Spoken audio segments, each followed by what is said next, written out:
نحمدہ ونصلی ونسلم علی سیدنا و مولانا محمد النبی الامین المکین الحنین الکریم الرؤوف الرحیم اما بعد بسم اللہ الرحمن الرحیم۔ منہاجینز کی اس پارلیمنٹ کی جملہ اراکین اور جمیع فضلاء و فاضلات، آپ کے آج کے سیشن پر جس کو آزادی کنونشن کا بھی نام دیا ہے 14 اگست کی مناسبت سے، اور منہاجینز پارلیمنٹ کا کنونشن ہے، اس پر آپ کو مبارکباد دیتا ہوں۔ پھر نئی ایگزیکٹو آپ نے منتخب کی ہے اور اس کی حلف برداری کی تقریب ہوئی ہے۔ کچھ پچھلی ٹرم سے ہوں گے جنہوں نے آگے کنٹینیو کیا، کچھ نئے ایڈ ہوئے ہوں گے، تو سب کو مبارکباد۔ جو کچھ آپ نے دونوں طرف سے بیان کیا، جن خیالات کا جذبات کا اظہار کیا، اللہ رب العزت ان جذبات کو اپنی بارگاہ میں قبول کرے اور وہ ساری توفیقات آپ کو عطا فرمائے۔ سچ بات تو یہ ہے، میری کچھ مجبوریاں نہ ہوتی تو میں پچھلے 10 سال کم و بیش گزرے ہیں یا 10واں سال ہے، اور اب بھی آنورڈ میں اس سے قبل کے معمول کے مطابق تسلسل کے ساتھ وقت آپ کے اندر ہی گزارتا، تاکہ آپ کو زیادہ پڑھا سکتا، اپنی صحبت دیتا، تعلیم دیتا، تربیت دیتا۔ لیکن نظام زندگی اور نظام الاوقات اور نظام الامور سب اللہ کے ہاتھ میں ہوتے ہیں۔ بندہ تدبیر کچھ اور کرتا ہے لیکن تقدیر کا فیصلہ کچھ اور ہوتا ہے۔ جب میں 2006 میں یہاں سے گیا ہوں، ہم گھر سے قطعی طور پر اس ارادے سے نہیں گئے تھے کہ وہیں اسٹے کر لینا ہے اور وہیں باہر رہنا ہے، یہ ذہن میں وہم و گمان میں بھی نہیں تھا۔ صرف علاج کے لیے گیا کہ بہت شدید تکلیف ہو گئی تھی۔ آپ میں سے بہت سو کو معلوم ہوگا، وہ 10 محرم الحرام کی رات جب خطاب ہو رہا تھا تو اس میں تکلیف ہوئی، اور بعد ازاں جو تکلیف لاحق ہوئی بڑی شدت کی، تو ڈاکٹرز نے علاج کے لیے اور مزید چیک اپس کے لیے لندن بھیج دیا۔ میں تو صرف چیک اپس کے لیے اور ٹریٹمنٹ کے لیے گیا، پلٹ کے واپس آ جانا تھا۔ اب وہ چیک اپس طوالت اختیار کر گئے، کافی سارے چیک اپس ہوتے رہے، ایگزامینیشنز ہوئے۔ الٹیمیٹلی جب ساری چیزیں فائنڈ آؤٹ ہو گئیں تو ڈاکٹرز نے بہت سختی کے ساتھ، تاکید کے ساتھ کہا، چند سال آپ کو اس ایٹماسفیئر سے، انوائرمنٹ سے، جس میں بہت سارے اسباب بنے ہیں تکلیف کو اس مرحلے تک لانے کے، تو اس سے آپ باہر رہیں اور سٹریس کم کریں کام کا۔ بامر مجبوری پھر رہنا شروع کر دیا، وہاں رہ گئے۔ وہاں رہنے کے بعد جو کام ہوا، تصنیف و تالیف کا شروع ہوا، تب جا کر یہ حکمت سمجھ میں آئی کہ اللہ رب العزت یہ سارے راستے کئی حکمتوں کے باعث بند فرماتا گیا، اور اس کا امر مجھے دھکیل کے یہاں لے آیا۔ تو سمجھ آئی کہ اللہ پاک کا امر اور مشیت ایزدی دھکیل کے لے آئی کہ یہاں بیٹھ کے کچھ وہ کام جو پاکستان میں رہتے ہوئے کبھی بھی نہیں ہو سکتا مصروفیات کے باعث، وہ کر لوں جو اگلی صدیوں تک امت مسلمہ کی نسلوں کے کام آئے۔ یہ راز جا کے سالوں کے بعد کھلا۔ پھر مجھے اس کی توثیق ہوئی، اور توثیق یہ ہوئی کہ قرآن مجید کے ترجمے کو دیکھیں۔ میں نے 1990 میں ترجمہ کرنا شروع کیا، 1990 میں، اور سب سے پہلے 8 پاروں کا ترجمہ کیا، وہ بھی 40 دن کی چلے میں۔ معمول کی زندگی میں قرآن مجید کے ترجمے کا کام بھی کرنے کی فرصت نہیں ملتی۔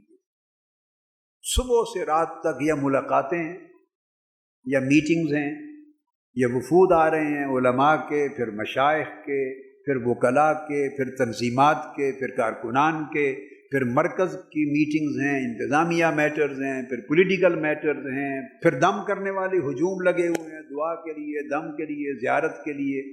تو صبح اٹھ کر رات لیٹ آورز تک بس یہی کام کر کے فارغ ہو جاتا. تو مطالعہ کے لیے ایک ماحول چاہیے. بندہ ذہن کو، نگاہ کو، کانوں کو دنیا سے بالکل کٹ آف کرتا ہے. ایک تخلیہ چاہیے ہوتا ہے، مکمل تخلیہ، تنہائی، جس میں نہ کوئی آواز سنائی دے، نہ کوئی چیز دکھائی دے، نہ کسی چیز سے کوئی رابطہ واسطہ ہو، صرف کتابیں ہوں، اللہ کی ذات ہو، گوشہ تنہائی ہو، انسان منہمک اور غرق ہو اس میں، اور پھر چیزیں کریٹ ہوتی ہیں، تخلیق ہوتی ہے، پھر اسرار کھلتے ہیں، پھر مالا اعلیٰ سے ناطہ جڑتا ہے، اور پھر آمد ہوتی ہے، پھر آدمی لکھتا ہے. یہ ایک نظام ہے. تو جب آپ جڑے ہوئے ہیں 100 کاموں سے اور سارے معاملات سے، تو وہ پھر ماحول کسی علم کو تخلیق کا نہیں ملتا. تو وہ 8 پاروں کا ترجمہ کیا 40 روزہ خلوت میں. اس کے بعد پھر کئی سال گزرے، آگے ترجمہ نہیں ہو سکا. روز بیٹھتا، پھر بیل ہو جاتی، کام کے لیے بیٹھوں، پھر بیل ہو گئی، فلاں صاحب آ گئے، فلاں آ گئے ہیں، کوئی ارجنسی آ گئی، میٹنگ، سارا دن. پھر ذہن کا ماحول سارا خراب ہو جاتا ہے، یکسوئی ٹوٹ جاتی. پھر ایک خلوت میں گیا 40 دن، اس میں مزید 8 پارے کا ترجمہ کیا. میرے ترجمہ قرآن کی رفتار 5 دن فی پارہ رہی. کیا؟ ایک پارے کا ترجمہ 5 دنوں میں ہوتا تھا. تو بعض اوقات 4 دن میں بھی ہو جاتا تھا کوئی پارہ 6 دن بھی لیتا تھا. تو ایوریج 5 دن ایک پارے پر لگتے تھے. تو خلوتیں کی تو 8 پارے کا ترجمہ آگے بڑھا. اسی طرح کرتے کرتے 22 پارے مکمل کیے میں نے. آپ اندازہ کر لیں. اور یہ 22 پاروں کو مکمل کرنے میں رفتار یہ تھی کہ 40 دنوں میں 8 پارے، یعنی ایک پارہ 5 دن میں کتنے؟ تو اگر اس رفتار سے جاری رہے تو پورے قرآن مجید کا ترجمہ مجھے ٹائم کتنا درکار تھا؟ ایک پارہ جو 5 دن میں ہوا تو 30 پارے 150 دن میں پورے قرآن مجید کا ترجمہ ہو سکتا. لیکن پاکستان میں 90 سے شروع کر کے 2004 تک 14 سالوں میں ترجمہ قرآن مکمل نہیں کر سکتا. 14 سال. 22 پارے جو کیے وہ خلوتیں کر کر کے کیے. کبھی 40 دن کی خلوت، کبھی 15 دن کی، 20 دن کی، مہینے کی خلوت کر کے تو اس کے اندر پارے ہو جاتے. جب کٹ آف ہو گیا ہے آدمی، روزہ ہے، خلوت ہے، گوشہ تنہائی ہے، تو پھر ہو جاتا ہے. میں پھر حسین بھائی سے ملنے کے لیے کینیڈا گیا 2004 میں یا 2005 میں، اور وہاں 40 دن رہا. آخری 8 پارے رہ گئے تھے. تو 40 دنوں میں حسین بھائی کے کمرے میں بیٹھ کر ٹیبل چیئر لگا لی، 40 دن میں آخری 8 پارے مکمل کر دیے. یعنی میں نے اپنی رفتار کو ہمیشہ ناپا ہے، ہمیشہ. کبھی بھی 5 سے 6 دن نہیں ہوئے، ایوریج 5 دن فی پارہ رہی. تو آخری 8 پارے رہ گئے تھے آخری حصے، وہ بھی 40 دن میں 8 پارے مکمل کیے اور کر کے یہاں بھیجا. تب جا کے آپ کا قرآن مجید عرفان القرآن پورا چھپ سکا. یہ وقت نکالنے میں کہ خلوت کا وقت نکلے، چلا کروں تو ترجمہ قرآن ہو، اس وقت کو تلاش کرتے کرتے 14 سال گزر گئے. اس دوران باقی کام بھی ہوتے رہے مگر کم رفتار سے.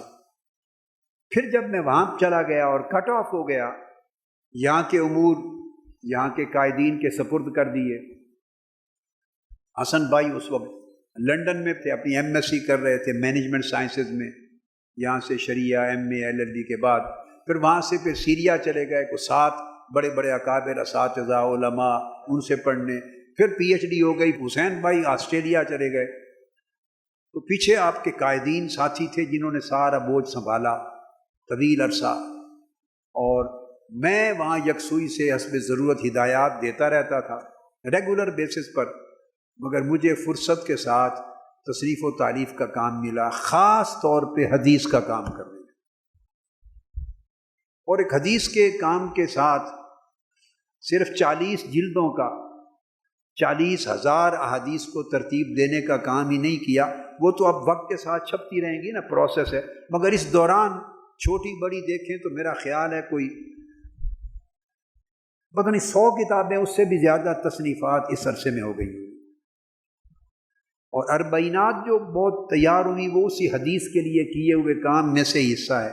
جو اربعینات کا مواد، ان کے پاس 200 اربعینات کا مواد پڑا ہے، ترتیب سے چھاپتے رہتے ہیں۔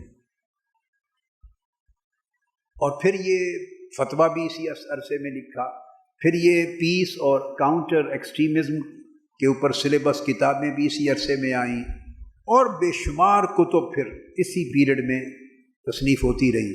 تو جا کے عرصے کے بعد یہ راز کھلا کہ اگر میں پاکستان علاج کروانے کے بعد واپس آ جاتا، یا ڈاکٹر جب اجازت دیتے آ جاتا، بیٹھ جاتا، تو علمی کام آگے نہیں بڑھ سکنا تھا۔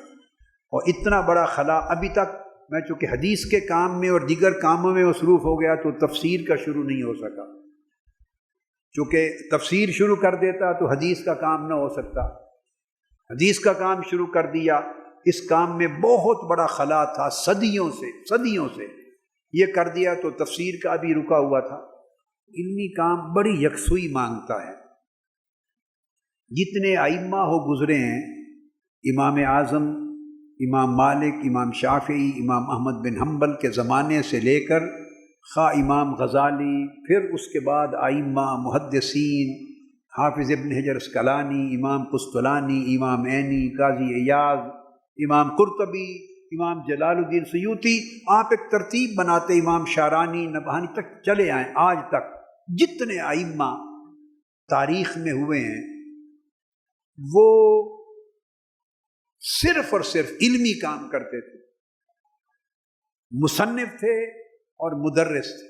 تیسرا کام تاریخ میں کسی نے نہیں کیا۔ یہ مصنف تھے، تصریف و تالیف کرتے، یا اسی موضوع پر مراکز ہوتے تھے، اور جو بادشاہ ہوتے تھے اس وقت کے سلاطین، مصر کے ملوک، دمشق کے ملوک بادشاہ سلاطین جو حکمران تھے، مغرب کے ملوک اور بادشاہ اور سلاطین، اور انڈیا کے یا عرب دنیا کے جو ملوک اور سلاطین حکمران بادشاہ ہوتے تھے، اور بڑے بڑے عمراء، وہ وقف کر دیتے تھے زمینیں، املاک، جائیدادیں، پراپرٹیز خانقاہوں کے لیے، مدارس کے لیے، علمی مراکز کے لیے وقف کر دیتے تھے۔ ان سے وسائل آتے تھے اور ان وسائل سے وہ پورا نظام چلتا تھا، سو انہیں وسائل پیدا کرنے کی بھی ضرورت پیش نہیں آتی تھی۔ آپ اگر ان کی سیرت کی ساری کتب پڑھیں، امام سیوطی کی ذات ہو یا جتنے بھی، اور امام اسقلانی اوپر تک چلے جائیں، وہ کسی کے بنائے ہوئے مراکز اور مدارس میں صرف پڑھایا، انہوں نے خود بنایا بھی نہیں ہے۔ یہ بات سمجھ لیں، امام جلال الدین سیوطی نے کوئی جامعہ نہیں بنائی، امام اسقلانی نے کوئی جامعہ نہیں بنائی، امام قرطبی نے کوئی جامعہ نہیں بنائی، امام غزالی نے کوئی جامعہ نہیں بنائی۔ آپ کو سمجھ آئی میری؟ اس طرح ایک آپ سینکڑوں کا پوری فہرست لے لیں تو کوئی جامعات نہیں بنائی کسی نے، نہ ادارے بنائے، نہ بڑے بڑے مدارس بنائے۔ جب بنایا ہی نہیں ہے تو اس کے لیے انتظام و انصرام کی پریشانی کیوں؟ انتظام و انصرام کرنے والے اور ہوتے، وسائل دینے والے اور ہوتے، یہ مسند پہ بیٹھ کے صرف علم دیتے، طلباء کو پڑھاتے اور اوقات میں لکھتے۔ اس کے علاوہ جتنے کثیر التصانیف ائمہ، شیوخ الاسلام اور محدثین، فقہا، مجتہدین، روحانیین، اولیاء، بڑے اکابر جتنے گزرے ہیں، وہ ایک شعبے کا کام یا دو اسی ایک کے اندر ہی ریلیٹڈ، اس کے علاوہ کسی کام پر کوئی اور مامور نہیں تھا۔ اللہ پاک ان کے لیے اسباب مہیا فرماتا تھا، ان سے کام لینا ہے اللہ پاک نے۔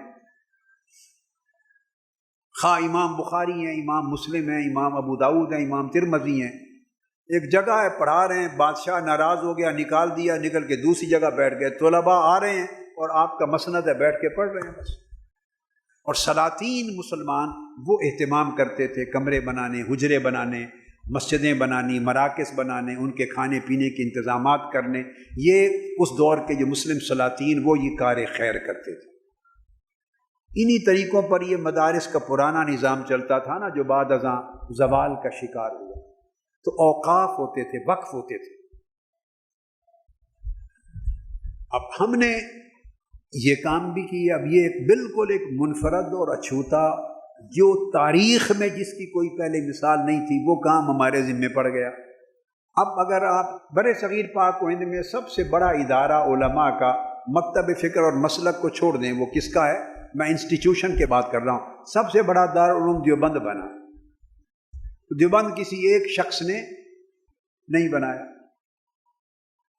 تو چھوٹا سا تھا، انگریزوں کی حکومت تھی تو وہ بھی مسلمانوں کو وسائل دیتے تھے اور وہ بطور استاد پڑھاتے، پھر دوسرے آ گئے، پھر تیسرے عالم آ گئے، آہستہ آہستہ جا کے طویل زمانوں میں درجنوں، بیسیوں اور سینکڑوں علماء کی کوششیں داخل کرتے کرتے کرتے انسٹیٹیوشن بڑا ہوتا۔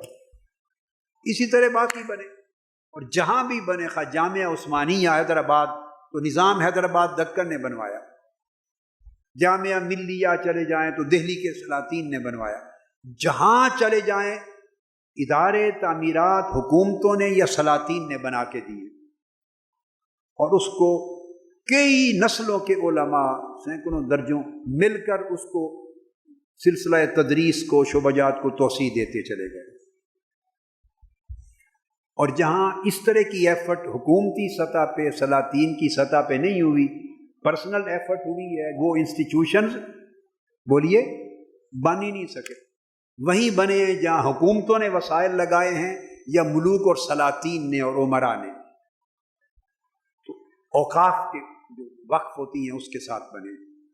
اب ہم نے تصریف و تالیف کا بھی کام اللہ پاک نے ذمے کیا، ایک تحریک قائم کرنے کا بھی ذمہ لگایا،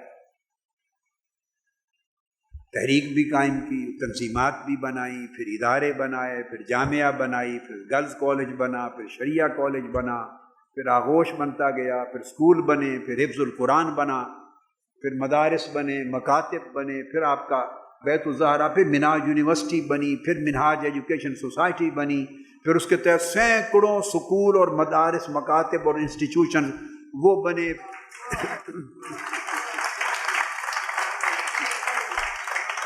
تو میں یہ بتا رہا تھا بیٹے کہ پھر یہ انسٹیٹیوشنز بن گئے، پھر ویلفیئر سوسائٹی بنی، پھر یہ پورے ملک میں ایک جال بچھتا گیا، پھر دروس قرآن ہوئے۔ یہ سارے کام، ان کاموں کا آپس میں کوئی جوڑ نہیں ہے تاریخی اعتبار سے، کہ تنظیمات بھی بنے، تصنیفات بھی ہوں۔ یہ تنظیم سازی اور تصنیف سازی اس کا کوئی جوڑ نہیں ہے۔ یہ اس طرح کا کام ہے جیسے ایک آدمی سرجن بھی ہو اور ایک انجینئر بھی ہو، یعنی ڈاکٹر ہو، سرجن بھی ہو، اور ساتھ ہوائی جہازوں کا انجینئر بھی ہو۔ تو ایسا نہیں ہوتا۔ تو یہ بالکل جدا جدا میدان کے کام ہیں، ان کا کبھی آپس میں کوئی جوڑ اور ربط نہیں رہا۔ ان کے لیے مزاج الگ چاہیے، طبیعتیں الگ چاہیے، سوچ اور اپروچ الگ چاہیے، اوقات الگ چاہیے۔ تو یہ تنظیم ایک الگ کام ہے، انتظام و انصرام الگ کام ہے، تصحیح و تالیف الگ کام ہے، علمی تخلیق الگ کام ہے، پھر ادارے بنانا، انسٹیٹیوشنز بنانا پھر یہ ایک الگ کام ہے۔ تنظیمیں تو لوگ بناتے رہتے ہیں، بندوں کو ملانا، تنظیم بنا دی۔ تو تنظیم تو یہ ہوتی ہے بیٹے کہ ایک کو، دو کو، تین کو، چار کو ملا دیا، پھر ان کے ذمے کیا، پانچ کو ملا دیا، پھر اور بیٹیاں بہنیں ملی، تنظیم بن گئی، آپ کے ذمے کیا، ملتے گئے۔ تو تنظیم اینٹوں کی طرح انسان جوڑتا ہے بیٹے، انسانوں کو جوڑتا ہے تو بنتی چلی جاتی ہیں۔ آپ فکر دیتے ہیں، آئیڈیالوجی دیتے ہیں، اس کے پھر ریکوائرمنٹس الگ ہوتی ہیں۔ ایسے بیٹھے بٹھائے تو تنظیم نہیں نہ بن جاتی۔ بہت لوگ ایسے بھی تھے بیٹے جو اس منہاج القرآن کی تنظیم سازی اور مشن کے کام میں اوائل وقت میں ہمارے ساتھ تھے، کسی وجہ سے وہ جدا ہو گئے۔ بہت لوگوں نے زندگی میں جدا ہو کے کوششیں کی کہ بھئی انہوں نے بنا لی تو ہم کیوں نہیں بنا سکتے، تو ہم بھی بناتے ہیں، مگر آج کے دن تک کوئی بھی کوئی تنظیم بنا نہ سکا۔ تو ایسے ہی یہ چیزیں ہر کوئی نہیں بنا لیتا۔ اب میں چاہوں کہ میں کپڑے سی کے آپ کو دوں تو میں ساری زندگی لگا دوں، میں تو کپڑا نہیں سی سکتا۔ تو کپڑا خراب ہی کروں گا نا. تو تنظیمیں بھی نہیں بنتی. لوگ بناتے ہیں، جس کو دیکھو کوئی اس نے جماعت بنا لی، رجسٹر کروا لی. وہ ایک چیف جسٹس صاحب ہوتے تھے پہلے، تو انہوں نے بھی ایک جماعت بنا لی. ان کا خیال آیا ہوگا کہ میں چیف جسٹس آف پاکستان رہا ہوں، سارے وکلاء ساتھ تھے، تو میں جماعت کیوں نہیں بنا سکتا. انہوں نے بنا لی، بس بنا لی. اس طرح نہیں چیزیں بن جاتی. آپ میری بات کو سمجھ گئے نا. تو ہر کوئی نہیں بنا لیتا، یہ ہر کام کے لیے بندے ہوتے. تو اس طرح بیٹے ادارے نہیں بنتے. ہر کوئی چاہے ادارہ بنا لے، نہیں بنتا. ہر کوئی چاہے ایک مشن بنا لے، نہیں بنتا. ہر کوئی چاہے کوئی فکر دے دے، قوم کو نہیں دے سکتا. بے شمار لوگ کام کر رہے ہیں مگر ان کے پاس فکر ہی نہیں ہے. ان کا اس دین کا فہم ہی صحیح نہیں ہے ان کے پاس. بڑے لوگ کام کیے جا رہے ہیں، ڈیڈیکیٹڈ ہیں، رات دن قربانی دیتے ہیں، جان بھی دے دیں، بڑا عمل کرتے ہیں، سارا کچھ کرتے ہیں، وضع قطع رکھتے ہیں، سب کچھ ہے، مگر فہم دین کچھ نہیں. فہم دین اور فکر دین اس طرح کا ہے کہ کوئی پڑھا لکھا سن لے تو وہ سمجھے شاید اس سے بڑا مذاق اور تذیق ہی نہیں ہے دین کی. تو بیٹے فہم بھی ہر ایک کو نہیں ہوتا. آئیڈیالوجی پھر ہر ایک کے پاس نہیں ہوتی. فکر ہر ایک کے پاس نہیں ہوتا. فکر ہوتا ہے کئیوں کو. کئی فلسفی ہیں بیٹھ کے ٹیبل ٹاک میں بڑے فکر کی باتیں کرتے ہیں، ان کی زندگی گزر جاتی ہے فکری باتیں کرتے کرتے، مگر اس فکر کو ایک دانہ عملی جامہ بھی نہیں پہنا سکتے. فکر کرتے ہیں، عمل نہیں کر سکتے، اس کو عمل میں ڈال نہیں سکتے. تو کئی لوگ فکر سے بھی آ رہی، کئی لوگ آگے بڑھ گئے. تو فکر ہوتا ہے، کنسیپچول کلیئرٹی ہے، مگر پوری زندگی بس ٹیبل ٹاک اور گفتگو باتوں میں ہی گزر جاتی. باتوں میں بیٹھ کے تو پورا انقلاب لا کے آپ کی جھولی میں ڈال دیں، باتوں باتوں میں سارا نظام بدل کے رکھ دیں، باتوں باتوں میں پوری کائنات تبدیل کر کے رکھ دیں، مگر ساری زندگی بڑھاپا ہو جاتا ہے ان کا. وہ عمل میں نہیں ڈال سکتے. کئی لوگ آگے بڑھتے ہیں تو اس کو عمل میں ڈالتے ہیں، مگر عمل ان کی ذات تک رہتا ہے، اس ایک سے دوسری ذات تک نہیں پہنچتا. کوئی کنونس نہیں ہوتا. خود فکر میں بھی اچھے، عمل میں بھی اچھے، مگر آگے تو وہ ان کی جو حیثیت ہوتی ہے وہ لازم کی ہوتی ہے، متعدی نہیں ہوتی. آگے متاثر نہیں کر سکتے، تو عمل آگے چلا نہیں سکتے. عمل آگے چلا لیتے ہیں کچھ لوگ، اس سے آگے تھوڑا سا چلاتے ہیں، مگر کثیر دنیا کو اٹریکٹ نہیں کر سکتے. اٹریکٹ کرنا شروع کر دیں، لوگ اٹریکٹ ہو جاتے ہیں، مگر انہیں نظم نہیں دے سکتے. اینٹیں جمع کر لیں آپ، انبار لگا دیں اینٹیں، تو اس سے مکان تو نہیں بن جائے گا نا اپنے آپ اینٹوں سے. تو مکان بنانے کے لیے بھی کوئی ہنر، کوئی کاریگری تو وہ نہیں بنا سکتے. تو مقصد کئی مکان بنا لیتے ہیں، پھر پالش نہیں کر سکتے، اس کے لیے کسی اور کو منگوانا. آرکیٹیکٹ الگ، انجینئر الگ، بلڈر الگ، ہر کام کے لیے الگ ماہر ہوتے ہیں. ایسا نہیں ہوتا کہ سارے کام اکٹھے ایک ہی جگہ ایک شخص میں جمع ہو جائیں اور اللہ پاک اس سے سارے کام لے لے. ایسا معاملہ اللہ امر چاہے تو کسی ایک جگہ بہت طویل صدیوں کے زمانوں کے بعد اللہ کا امر ہو جائے کسی زمانے کی ضرورت کے پیش نظر، تو وہ سارے امور کسی جگہ یکجا کر دے. یہ اللہ کا امر ہے، اس میں کوئی شخص دعویٰ نہیں کر سکتا. کوئی شخص اس میں دعویٰ نہیں کر سکتا.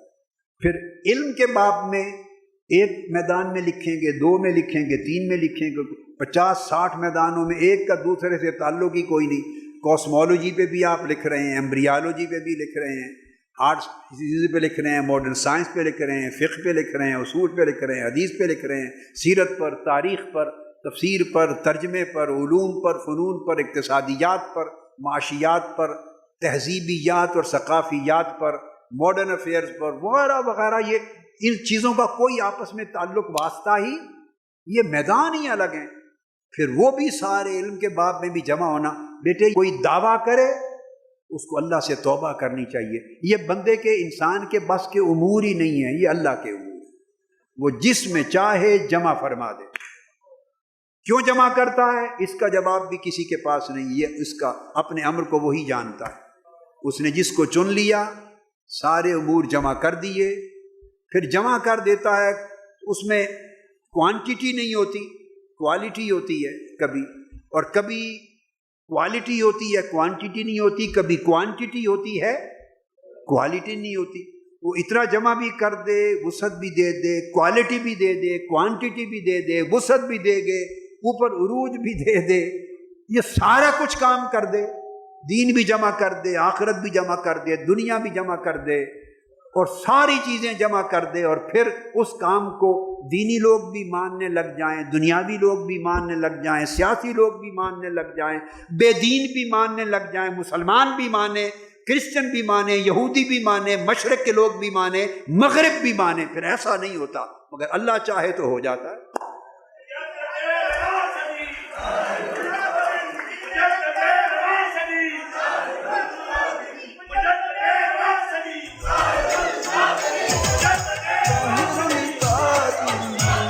یہ اللہ رب العزت کا فضل ہے بیٹے،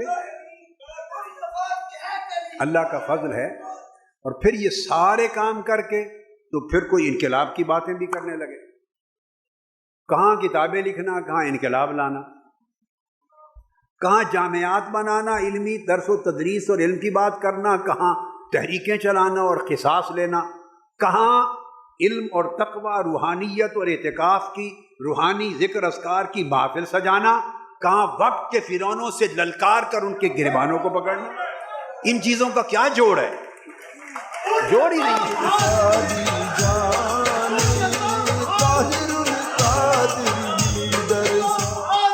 یہ تو بیٹے علمی کام کرنے والے تو ان سلاطین کے محتاج ہوتے ہیں، ان سے چندے لیتے ہیں. جو علمی کام کرتے ہیں ان کو تو وسائل چاہیے، وہ تو ان کے محتاج ہوتے ہیں، وہ تو ان سے چندے لیتے ہیں، سالانہ یہ ان کو گرانٹ دیتے ہیں، پیسے دیتے ہیں، بلا کے لفافے دیتے ہیں. یہی وجہ ہے کہ وہ ان کے محتاج ہو جاتے ہیں.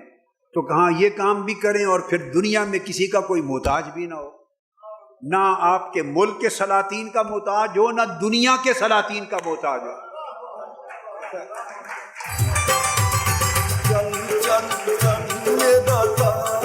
اور پھر اللہ آپ کو ایسا استغنا دے دے، بے نیازی دے دے کہ ایسے لوگ آپ کے پاس آ جائیں جو جس کو چاہیں خرید لیں، جس کو، بندے کو نہیں، جس پورے ادارے کو چاہیں خرید لیں، جس ادارے کو چاہیں خرید لیں. ایسے لوگ آپ کے پاس 2013 میں مثال کے طور پہ آ جائیں اور آپ ان کو میڈیا کے سامنے نکال کے کہیں کہ غلط جگہ آئے ہو، یہ غوث پاک کا مرید ہے، بکنے والا، نکل جائے.